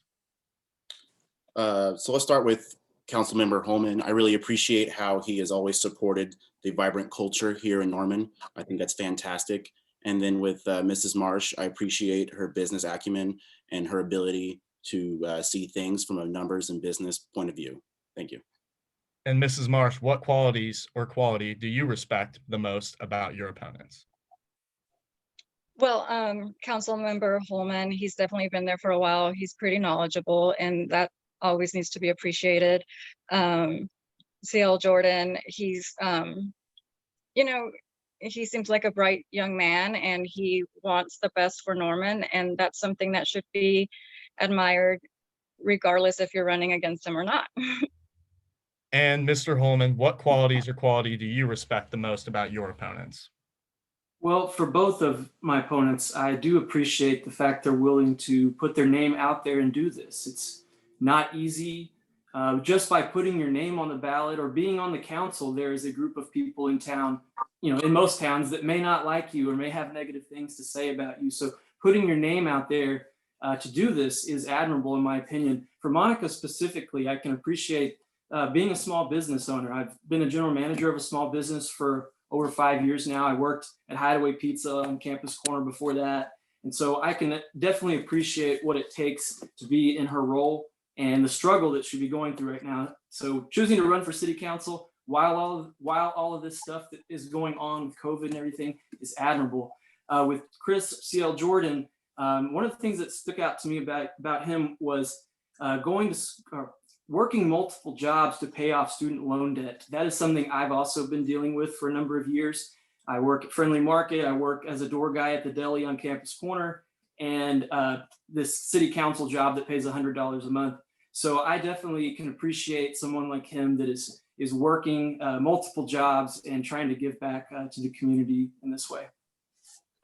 Thank you to all the Ward 7 candidates for taking their time tonight, and to all candidates for taking their time tonight. That concludes the Ward 7 debate and the forum as a whole. So I want to thank everyone for coming. If you are available to, or can. Don't forget to vote in the election February 9th from 7 a.m. to 7 p.m. Early voting begins on February 4th and is through February. Thank you, everyone, and have a good night.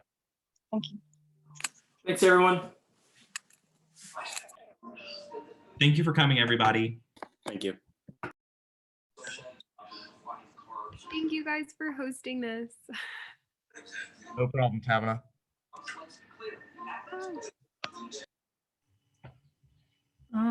Moderators, if you all will stay really quickly. Yes. I'm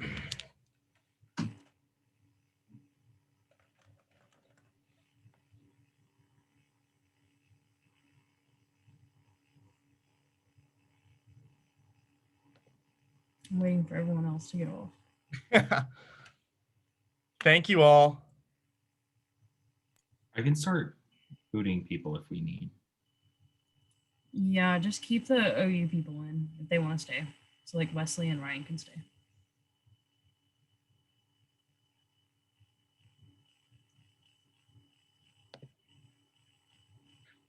And Alex, I see Alex is there too. Mm-hmm.